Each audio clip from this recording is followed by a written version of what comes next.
측량하여 나누어질 것이며 너는 더러운 땅에서 죽을 것이요 이스라엘은 반드시 사로잡혀 그의 땅에서 떠나리라 하셨느니라. 아멘. 할렐루야. 성탄절 예배가 여러분 10시에 시작하고 또 금요 예배 그리고 수요 예배 그런 거 잊지 않으시려면 우리 해군중앙교회 채널에 구독을 누르시고 그 다음에 알림 설정을 하셔야 됩니다. 알림 설정을 해놓으시면 시간이 되면 알림이 오기 때문에 또 예배가 지금 시작됐구나 라는 것을 아실 수 있거든요. 제가 유튜버도 아니고 이런 얘기를 하는 것에 여러분 양해를 부탁드리겠습니다. 아모스 6장까지는 이스라엘의 죄악에 대한 고발과 그에 따른 하나님의 심판에 대한 말씀이 기록되어 있습니다. 불행하게도 이스라엘 지도자들과 백성들은 여러분 요나의 설교를 듣고 회개하고 돌이켰던 니느웨 백성들만도 못한, 돌이키지 않은, 회개한 삶의 열매를 나타내지 못해서 그들은 심판의 자리에 떨어지고 말았습니다. 심지어 아모스의 설교를 하나님의 말씀으로 받지 않았고 아모스를 추방하려고 했습니다. 말씀대로만 살면 하나님께서 영원히 지켜주시고 영원히 함께 하시는데도 불구하고 말씀대로 사는 것을 거부했습니다. 자, 이제 7장부터는 본문의 형태가 6장까지와는 눈에 띄게 다른 것을 저희들이 인지하게 됩니다. 7장에서 9장까지에는 아모스가 본 5개의 환상이 기록이 되어 있습니다. 7장에 3개가 등장하고요. 8장에 하나, 그리고 9장에 하나, 그렇게 5가지의 환상이 나타납니다. 하나님께서는 한창 여러모로 최고조에 올라와 있는 이스라엘의 미래에 무엇이 닥쳐올 것인지 아모스의 환상을 통해서 보여주셨습니다. 선지자 아모스는 그것에 대해서 정말 치열하게 반응하였습니다. 자, 1절과 2절 말씀을 읽어보겠습니다. 시작. 주 여호와께서 내게 보이신 것이 이러하니라. 왕이 풀을 벤 후 풀이 다시 움돋기 시작할 때에 주께서 메뚜기를 지으심에 메뚜기가 땅의 풀을 다 먹은지라. 내가 이르되 주 여호와여 청하건대 사하소서. 야곱이 미약하오니 어떻게 서리이까 하매. 주 여호와께서 내게 보이신 것이 이러했다. 아모스가 선포하고 있는 이 권위는 아모스가 공부를 열심히 한 것도 아니고 어떤 자기의 경험이나 자기의 노하우 그런 거 아니었습니다. 자기가 지금 있는 신분, 어떤 자리에 의한 것도 아니었습니다. 여호와께서 보이셨다는 거죠. 하나님이 말씀하신 것입니다. 지금 우리가 듣는 이 말씀의 권위라는 것도 여러분 성경이 전하고 있다고 하는 사실입니다. 아모스의 말씀을 성경을 통해 우리가 듣고 있다는 거예요.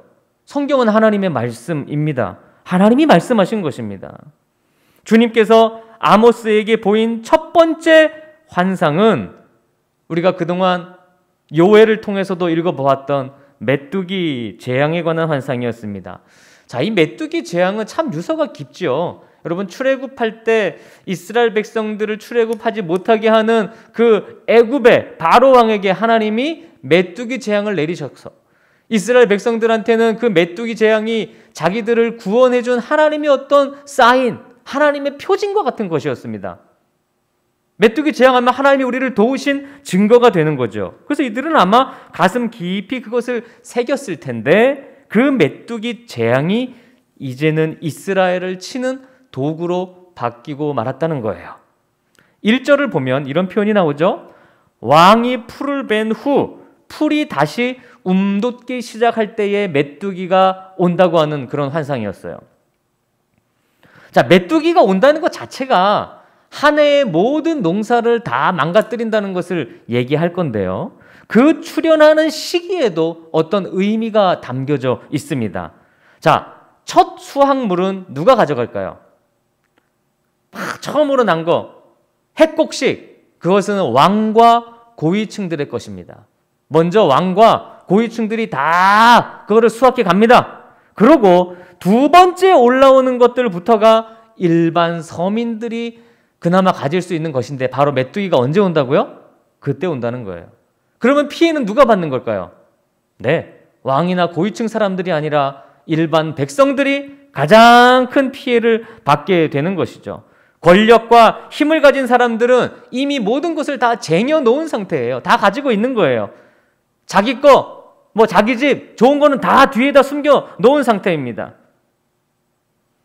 불의한 지도자들의 통치를 드러내는 그러한 말씀이라고 할 수 있습니다. 저는 아모스 7장을 읽으면서 오늘날 혼탁한 정치 세계의 모습이 참 많이 오버랩되었습니다. 과연 고통당하고 있는 저 아래쪽에 백성들의 삶을 알 수나 있을까? 아는 척만 하는 것은 아닐까? 결국 메뚜기가 모든 것을 다 먹어버리는 것을 이 아모스가 환상을 통해서 보았습니다. 마음이 너무 아팠어요. 지도자들은 먹을 게 남아있지만 일반 백성들은 아무것도 가지지 못한 그 형편이 너무 마음이 아파서 아모스가 하나님께 기도하게 되는 거예요. 하나님의 심판을 환상으로 보자 백성들의 편에 서서 하나님께 아뢰입니다. 청하건대 하나님 용서해 주세요. 야곱이 미약합니다. 도저히 스스로 설 수 없는 자들입니다. 이들이 연약해서 그러는 것이니 용서해 주세요. 하나님 심판이 좀 지나치세요. 아니 저들은 자기 거 다 쟁여놓고 있는데 이 일반 백성들이 아무것도 못 가지는 이런 심판이 무슨 심판입니까? 이거 하나님 좀 잘못된 것 같은데요. 어찌 의인과 악인을 같이 멸하시려고 하십니까? 예언자의 중요한 직무 중에 하나가 진노를 받아야 될 사람들을 위해 용서를 구하고 그 진노를 사라지게 하는 것입니다. 아모스가 그렇게 무릎을 꿇었습니다. 몇 달 전에 한 집사님 가정의 안타까운 사정을 듣게 되었습니다. 저는 차를 운전하는 중이었는데요. 너무 제가 억울하고 눈물이 나서 저는 그런 경우가 많지 않은데 그거 처음이지 않나 싶어요. 막 차 운전대를 막 쾅쾅 치면서 하나님한테 따지듯이 기도한 적이 있었습니다. 하나님 왜 선하고 선한 분이 이런 어려움을 겪어야 합니까? 제 속에는요 정말 분노가 일어났습니다. 하나님이 이해가 안 되는 겁니다. 선하지 않고 교만한 사람이라면 모르겠는데 정말 순수하고 남에게 피해 하나 줄 줄 모르는 그런 분이에요. 늘 순종만 하기를 즐겨하는 성도님인데 왜 제가 억울해서 막 가슴이 터질 것만 같았습니다. 아모스가 바로 그런 절규하고 있는 거예요. 제발 하나님 저들이 스스로 잘 되었다고 자랑하고 있지만 사실은 미약한 자들입니다. 하나님 부디 은총을 베풀어 주세요. 스스로 설 수 없는 존재들입니다. 그러니까 이 부분을 이렇게 읽으면 누가 떠오르냐면 아브라함이 떠오릅니다. 여러분 아브라함이 소돔과 고모라를 위해서 막 기도할 때 그 이말 심판 앞에서 끈질기게 하나님 앞에 아랬죠. 하나님 의인 10명만 있다면 용서해 주시겠습니까? 그리고 거기서 끝났어요. 근데 저 같았으면은 저는 우리 인간이 착하다 이런 걸 잘 믿지 않아요. 저를 봐도 그런 것 같아요. 인간은 선하지 않은 존재인 것 같아요. 그래서 저는 그렇게 기도했을 것 같아요. 하나님 저곳에 의인이 단 한 명도 없어도 살려주시면 안 되겠습니까? 원래 우리가 악하지 않습니까? 원래 저희가 선한 존재가 아니지 않습니까? 그렇게 한 단계 더 갔을 것 같아요. 어찌됐든 하나님께서 아모스의 기도를 들으셨습니다. 3절을 읽어봅니다. 3절입니다. 시작. 여호와께서 이에 대하여 뜻을 돌이키셨으므로 이것이 이루어지지 아니하리라 여호와께서 말씀하셨는데. 네. 자만하고 방자해서 하나님과 겨루던 그런 야곱과 같은, 그래서 평생 절룩거리며 살았던 야곱과 같은 미약한 이스라엘을 위한 아모스의 기도를 하나님께서 들어주셨습니다. 들어주셨어요. 사랑하는 여러분, 이런 기도가 우리 안에 넘치고 넘쳐야 함을 믿습니다. 나와 직접적인 이해관계가 없는 그런 일에, 그런 것에, 그런 사람들을 위해 전적으로 헌신하는 기도자들이 저는 우리 교회에 많아야 한다고 생각합니다. 아무 관계가 없는 사람을 위해서도 이렇게 기도하는 교인들이 많을 때 이 땅의 교회들이 살아날 수 있는 것입니다. 하나님은 금송아지 숭배로 인해 이스라엘 백성들을 멸하시려고 했는데 아시다시피 모세가 하나님께 막 간절히 구하고 또 구해서 하나님의 뜻을 돌이켰죠. 사무엘은 그런 일을 위해 내가 결코 기도하기를 쉬는 죄를 범하지 않겠다고 하나님 앞에 아뢰기도 했습니다. 예레미야도 멸망 직전에 있는 이스라엘의 시드기야 왕이 제발 이 나라가 멸망하지 않게 도와주세요, 기도해 주세요 라고 요청했을 때 그도 울부짖으며 하나님께 기도했습니다. 마음이 뜨거워집니다. 그 기도의 결과가 전혀 희망적이지 않다 할지라도 우리는 기도해야 하고 또 기도할 수밖에 없는 것입니다. 여러분 얼마나 이런 일들을 위해 기도하고 계십니까? 아모스는 이스라엘의 죄가 하나님 이들이 죄 많이 지은 거 아니잖아요 이렇게 말하지도 않았어요. 이들이 의로우니 살려달라고 하지도 않았고 그래도 나 같은 사람이 기도하니까 하나님 들어주세요 그런 얘기 하지 않았습니다. 그의 기도는 연약한 자를 불쌍히 여기시는 하나님에 대한 지식에 근거한 기도였습니다. 하나님이 어떤 분이시냐? 용서의 은총을 기대하는 기도였어요. 여러분 하나님은 우리가 그렇게 기도드릴 때 우리의 마음을 아시고 느끼시고 우리와 교제하고 교감하시는 분이세요. 부디 온라인으로 예배를 드리지만 새벽이나 금요일 같은 시간에도 기도하는 것을 잊어버리지 마십시오. 기도 없이 용서의 은총을 기대한다는 것은 불가능한 일입니다. 코로나 상황에서 코로나가 없어지기를 위해 기도하는 것도 중요하지만 그것을 미연에 방지하는 그런 일이 아예 일어나지 않도록 미리 기도하는 것이 훨씬 더 중요한 것입니다. 여러분 기도를 중단하지 않는 우리 모든 교우들 되시기를 주님의 이름으로 축원합니다. 다음은 두 번째 환상입니다. 4절에서 6절의 말씀을 읽어봅니다. 시작. 주 여호와께서 또 내게 보이신 것이 이러하니라. 주 여호와께서 명령하여 불로 징벌하게 하시니 불이 큰 바다를 삼키고 육지까지 먹으려 하는지라. 이에 내가 이르되 주 여호와여 청하건대 그치소서. 야곱이 미약하오니 어떻게 서리이까 하매 주 여호와께서 이에 대하여 뜻을 돌이켜 주 여호와께서 이르시되 이것도 이루지 아니하리라 하시니라. 두 번째 환상은 불 환상이에요. 불 환상.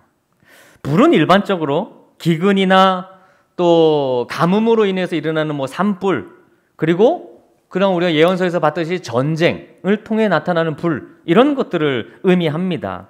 또 성경에서 어려운 시험을 불과 같은 시험이라고 비유하기도 하죠. 이사야 66장에 하나님께서 불과 칼로 모든 혈육에게 심판을 베푸신즉 여호와께 죽임을 당할 자가 많게 될 것이다 라고 이사야가 예언하기도 했습니다. 아모스는 이 두 번째 환상을 본 후에 거듭거듭 백성들을 위해 기도했고 하나님은 한 번 더 첫 번째 환상 이후에 두 번째 환상 때도 아모스의 기도를 들어주셨습니다. 다만 첫 번째 환상을 본 후에 기도한 것과 다른 점은 첫 번째 환상을 보고 났을 때는 용서해달라는 기도를 하고 그 메뚜기 재앙을 그쳐달라고 했는데 이 두 번째 환상은 용서해달라는 사함의 기도는 없고 바로 하나님 그쳐주세요 라고 기도했습니다. 농작물이 사라지는 정도는 그렇게 급박한 것은 아닌데 불시험 같은 경우에는 모든 것이 다 사라지는 너무나 급박한 상황이었기 때문에 아모스는 곧바로 그것을 그쳐달라고 간절히 구합니다. 너무너무 감사하게도 하나님은 아모스의 이 두 번째 기도도 듣고 뜻을 돌이키셨습니다. 아마 이 환상과 환상 사이에는요 어느 정도의 시간적인 텀이 있었을 거예요. 우리는 그것을 이제 알지 못하지만 자, 두 번째 환상 후에 어느 정도 지나 아모스는 이번에 세 번째 환상을 보게 됩니다. 세 번째 환상은 7절부터 9절까지 나와 있습니다. 다 함께 봉독합니다. 시작. 또 내게 보이신 것이 이러하니라. 다림줄을 가지고 쌓은 담 곁에 주께서 손에 다림줄을 잡고 서셨더니 여호와께서 내게 이르시되 아모스야 내가 무엇을 보느냐. 내가 대답하되 다림줄이니이다. 주께서 이르시되 내가 다림줄을 내 백성 이스라엘 가운데 두고 다시는 용서하지 아니하리니 이삭의 산당들이 황폐되며 이스라엘의 성소들이 파괴될 것이라. 내가 일어나 칼로 여로보암의 집을 치리라 하시니라. 세 번째 환상은 소위 다림줄 환상이라고 불리는 정말 유명한 환상 본문입니다. 이 다림줄의 원어가 아나크라고 하는 단어인데 구약 성경 아니 성경 전체에서 유일하게 여기 딱 한 번만 등장해요. 그러다 보니까 해석에 있어서도 여러 어려움이 있는데요. 자, 다림줄은 쉽게 말해서 건물을 지었을 때 그 건물의 벽이나 또 이 당시에는 기둥이 많았죠. 그 기둥이 과연 올바르게 잘 세워졌느냐 하는 것을 측정하는 도구였습니다. 그래서 만약 그게 올바로 세워지지 않았다, 그럼 그걸 부시고 다시 지어야 되는 것이죠. 하나님께서 건축물 준공 검사 책임자가 되셔서 이스라엘이 영적으로 바로 세워져 있는지 친히 측정하신다는 것입니다. 그러니까 다림줄은 이스라엘이 의지하고 자랑하던 것들이 파괴될 것이고 그것이 잘못되었다라는 것을 상징하고 있는 것이죠. 부실 건축물은 아픔이 있어도 미리 어떻게 해야 될까요? 미리 파괴해야 됩니다. 그래야 후에 더 많은 사람들이 피해를 보지 않을 수 있는 거예요. 희생을 막을 수 있는 거예요. 누군가가 아무리 훌륭한 업적을 이루었다고 해도 그것을 하나님의 다림줄로 재어보면 하나님의 기준에는 전혀 맞지 않는 경우가 너무나 많습니다. 내가 세상에서 잘 됐다고 생각할지라도 그것을 하나님의 다림줄로 재어보면 그것이 형편없는 경우가 있는 거예요. 말씀의 다림줄로 재어보니 이스라엘이라는 이 담은 벽은 이미 기울어질 대로 기울어진 상황이고 곧 붕괴될 상황이라는 것입니다. 8절 마지막에 다시는 용서하지 아니하리라 라는 선언을 하고 있습니다. 그런 이유로 아모스도 더 이상 용서해 달라거나 멈춰 달라는 기도를 드리지 않지요. 지금까지는 용서도 했고 그리고 심판이 한 번 연기도 됐지만 두 번이나 연기됐지만 이스라엘은 그럼에도 변하지 않았고 계속 더 교만해지기만 한다. 하나님은 아무리 교회가 화려하고 예배가 거창하다고 해도 말씀의 다림줄로 재어서 맞지 않는 부분이 있으면 반드시 그것을 부수시고 그리고 없애시는 분입니다. 그러니 이게 참 기초부터 하나님 말씀에 의해서 교회가 잘 세워져야 된다는 거, 또 우리의 영적인 부분이 말씀에 의해서 잘 세워져야 된다는 게 얼마나 중요하냐를 저희들이 알 수 있는 거예요. 9절에 이스라엘의 핵심적인 구조죠. 이 산당과 성소들이 파괴됨을 선포합니다. 그들은 그 산당을 뭐라고 불렀느냐? 이삭의 산당이라고 불렀습니다. 이 말은 이삭만큼이나 열정을 가지고 신앙생활을 했다는 것이고 또 이삭이라고 하는 그 이름의 말의 뜻이 웃음이라고 하는 뜻이거든요. 그러니까 이게 웃음의 산당인 거죠. 그곳에서 웃고 즐기고 놀던 그러한 곳이었습니다. 하나님께서 여로보암의 집을 칼로 치시겠다. 여러분 공교롭게도 북이스라엘을 처음 시작했던 왕이 누구였습니까? 여로보암입니다. 지금 현재 멸망을 선포당하는 왕의 이름이 뭐냐? 바로 여로보암입니다. 하나님께서 다림줄로 정확히 재어보고 내린 결론에 아모스는 더 이상 은총을 구하지 않아요. 이거는 어쩔 수 없는 거구나. 이거는 뭐 내가 기도한다고 해서 될 문제가 아니구나. 다 무너질 수밖에 없구나. 더 이상은 안 된다는 것을. 도대체 이들의 성소에서 어떤 일들이 일어나고 있었기에 하나님의 진노가 더 이상은 돌이켜지지 않았을까요? 우리는 이어지는 아모스와 아마샤의 이야기를 통해 그 이유를 어느 정도는 짐작해 볼 수 있습니다. 이들의 정치와 종교가 어떻게 타락했는지를 엿볼 수 있고 우리 또한 그러한 지점에 현재 있다는 사실을 뼈저리게 깨달을 수밖에 없는 것입니다. 10절부터는 시골 사람 아모스와 국가 성소의 제사장이죠. 총회장 정도가 되겠습니다. 아마샤의 대화를 기록하고 있습니다. 아마샤는 이 아모스의 선포를 막기 위해 자격 시비를 걸고 출신지 문제를 따지고 또 설교를 왜곡하고 정치적인 반역자로 몰아서 아모스에게 떠나라고 권고하는 이야기입니다. 그러니까 아마샤는 이스라엘의 축소판이라고 할 수 있어요. 지금 이스라엘의 모습이 어떠한지를 보여주는 거예요. 자, 10절에서 3절까지의 말씀을 읽어보겠습니다. 시작! 때에 베델의 제사장 아마샤가 이스라엘의 왕 여로보암에게 보내어 이르되 이스라엘 족속 중에 아모스가 왕을 모반하나니 그 모든 말을 이 땅이 견딜 수 없나이다. 아모스가 말하기를 여로보암은 칼에 죽겠고 이스라엘은 반드시 사로잡혀 그 땅에서 떠나겠다 하나이다. 아마샤가 또 아모스에게 이르되 선견자야 너는 유다 땅으로 도망하여 가서 거기에서나 떡을 먹으며 거기에서나 예언하고 다시는 베델에서 예언하지 말라. 이는 왕의 성소요 나라의 궁궐임이니라. 자, 아마샤가 이제 그 이스라엘 성소, 이스라엘 종교, 기독교 거기에 대장이죠, 그렇죠? 종교적인 총회장입니다. 아마샤는 여호와께서 강하게 하신다라는 그런 이름의 뜻을 가지고 있으니까 아마샤의 부모님도 그렇고 아마샤도 어릴 때부터 하나님을 잘 믿는 그런 가정에서 자랐다는 거죠.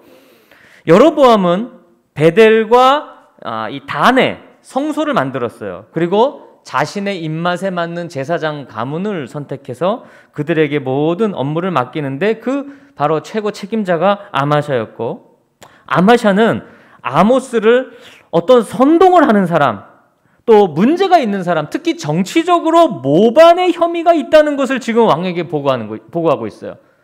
그가 모반합니다.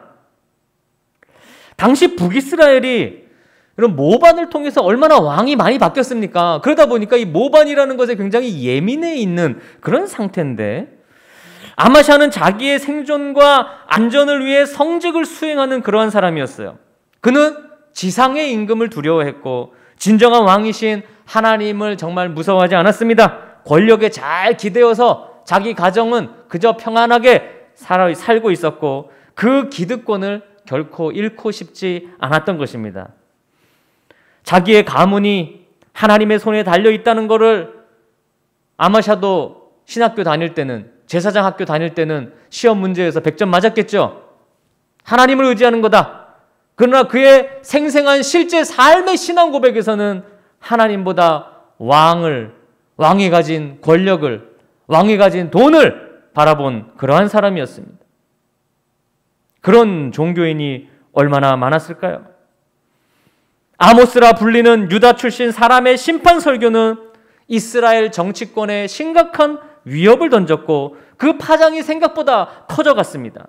그래서 아마샤는 전령을 왕에게 보내어 임금님, 그가 모반을 계획하고 있다고 보고를 한 겁니다. 아마샤는 보고서도 거짓으로 만들었어요. 여호와께 아모스가 가라사대로 바꿨어요. 하나님이 말씀했다고 했는데 그 아모스라고 하는 개인의 사람이 얘기했다, 이런 식으로 보고서를 만든 거예요. 보고서도 자기 마음대로 막 조작했어요.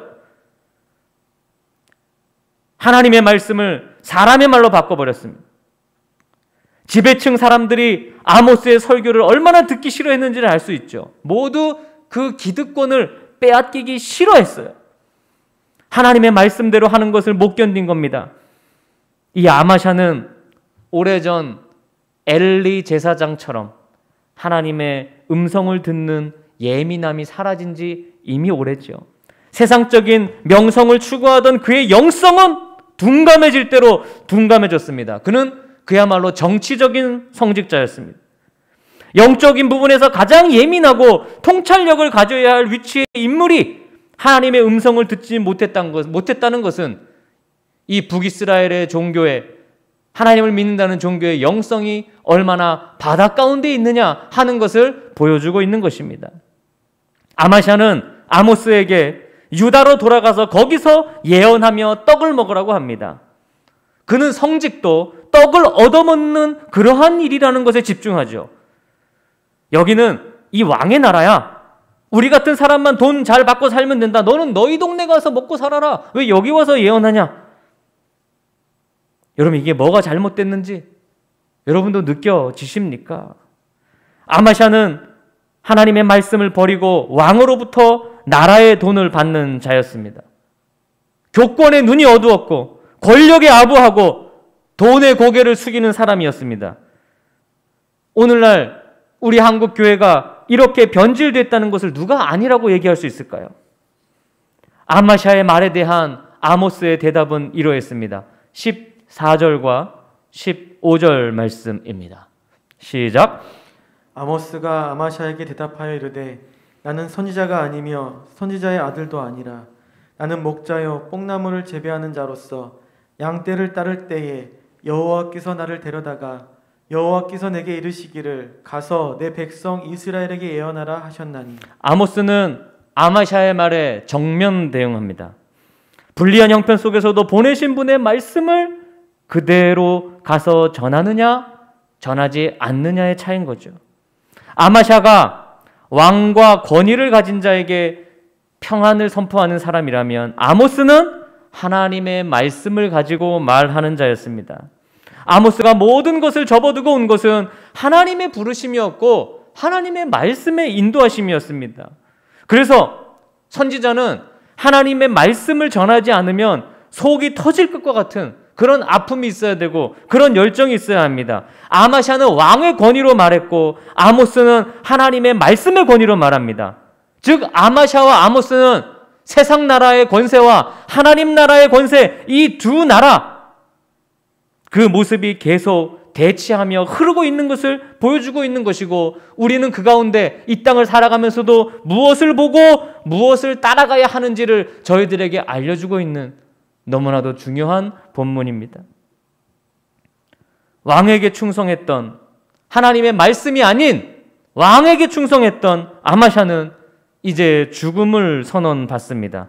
16절과 17절을 읽어봅니다. 시작. 이제 너는 여호와의 말씀을 들을지니라. 내가 이르기를 이스라엘에 대하여 예언하지 말며 이삭의 집을 향하여 경고하지 말라 하므로 여호와께서 이와 같이 말씀하시기를 내 아내는 성읍 가운데 창녀가 될 것이요 내 자녀들은 칼에 엎드러지며 내 땅은 측량하여 나누어질 것이며 너는 더러운 땅에서 죽을 것이요 이스라엘은 반드시 사로잡혀 그의 땅에서 떠나리라 하셨느니라. 너무 처참해서 세세한 내용은 다루고 싶지 않습니다. 여러분, 사랑하는 형제자매 여러분, 우리 모두는 누구에게 속해 있습니까? 과연 현대판 아마샤들은 없습니까? 사람의 존경이 우선입니까? 말씀입니까? 개인적 명예나 금전적 이익이 우선입니까? 말씀입니까? 스스로의 만족입니까? 말씀에 대한 전적인 순종입니까? 하나님의 뜻을 거역하는 지도자들이 무슨 소용이 있을까요? 부름받아 나서니 몸 어디든지 가오리다. 이 찬양은 그저 울리는 빈 종이 되고 만 것인가요? 왜 이것이 실제 우리의 삶에는 신앙 고백이 되지 않는 것일까요? 오늘도 오직 말씀에 순종하여 죽음을 불사하고 살아가시는 수많은 선교사님들과 삶의 형편이 끄며지면서도 말씀을 놓지 않는 수많은 믿음의 전도자들과 자신의 안위보다 말씀을 우선하며 사는 신실한 크리스천 신자들에게 하나님의 은혜와 용서 그리고 복과 은총이 넘치기를 주님의 이름으로 축복합니다.